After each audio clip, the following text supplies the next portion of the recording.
Olá, filhos amados do Senhor Deus. Façamos uma oração para que o Senhor nos abençoe hoje e nos dê entendimento. Senhor meu Deus, permita que a cada dia, cada vez que lermos a Tua Santa Palavra, consigamos entendê-la da melhor maneira possível. Porque somente o Senhor é digno de toda a honra e toda a glória. Em nome e por amor do Senhor Jesus. Amém. Meus amigos, capítulo hoje 2 de Números. O capítulo 2 de Números é algo muito interessante, porque fala também sobre tradições que não estarão na Bíblia, mas para quem estudar a história judaica, toda a história de Israel, as tradições que eram feitas ao redor da tenda da congregação, verão que isso é corretamente. Porém, não estão na Bíblia, alguns trechos. Vejamos aqui a partir do versículo 1. Falou o Senhor a Moisés e a Arão, dizendo: Os filhos de Israel assentarão as suas tendas, cada um debaixo da sua bandeira. Olha só, cada um debaixo da sua bandeira. Quando chegarmos ao Apocalipse, existirá a descrição de um ser vivente, também em Ezequiel, que ele possui 4 rostos. Já no capítulo 1 de Ezequiel, pode distinguir os rostos desses animais. Teriam o rosto de homem, águia, boi e leão. Vejamos aqui, meus amigos, a continuação do versículo 2. Segundo as suas insígnias da casa de seus pais, ao redor de fronte da tenda da congregação assentarão as suas tendas. Lembra que eu havia comentado com vocês, quando Jacó estava abençoando os seus filhos, já dando as suas últimas palavras e orientações para eles? O que aconteceu? Como que ele chamou a Judá? De leãozinho, já dando esse entender. Então, as histórias contam que a bandeira da tribo de Judá era um leão. Vejamos aqui como que ficaria esse posicionamento das tendas ao redor da tenda da congregação.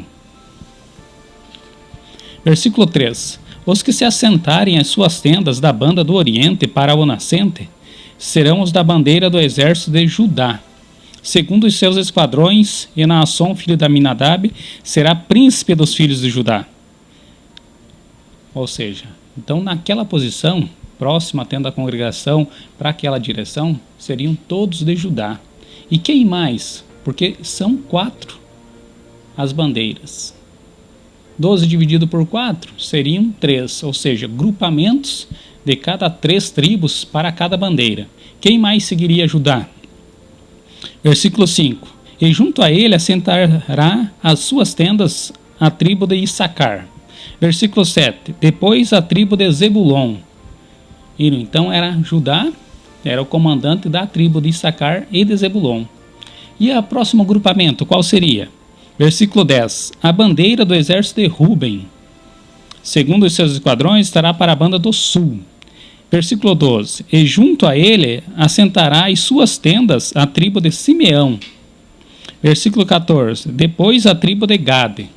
Então, juntamente com Ruben estava Simeão e Gade. Vejamos aqui no versículo 18. A bandeira do exército de Efraim. Efraim não era filho de Israel, era filho de José. Vocês estão lembrados que lá no capítulo 49 de Gênesis, nós comentamos que ao abençoar os filhos de José, Israel falou para ele: não, esses eu tomarei como meus filhos. Ou seja, inspirado pelo Espírito de Deus, já como naquela época o pessoal não chamava de Espírito Santo, era chamado o Espírito Santo de Espírito de Deus. Só muda o nome, mas é o mesmo. O que nós temos aqui? Ele adotando os filhos de José como seus. Entenderam o porquê não ser citado José e sim Efraim? Mas Efraim não era o primogênito era Manassés. Como que aqui ele aparece sendo o chefe daquele grupamento de 3 tribos? Lembram que no capítulo 49, vocês lendo lá ou assistindo o vídeo, vocês terão a explicação.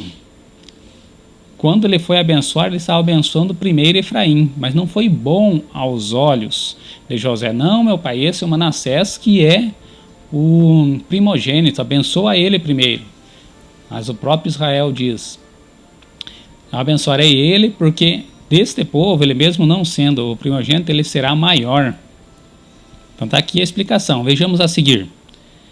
Versículo 18. A bandeira do exército de Efraim, segundo os seus esquadrões, estará para a banda do ocidente. Versículo 20. E junto a ele a tribo de Manassés. Versículo 22. Depois a tribo de Benjamim. Benjamim era o caçulinha de Israel, irmão de José. Então ele e os outros dois, aquelas 3 tribos que eram da mulher mais amada de Israel, estavam juntos. Versículo 25. A bandeira do exército de Dan estará para o norte, segundo os seus esquadrões.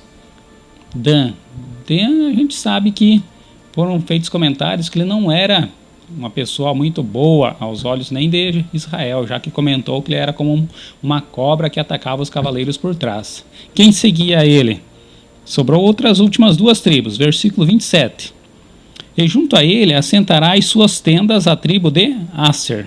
Versículo 29, depois a tribo de Naphtali. Fecharam-se 12 tribos.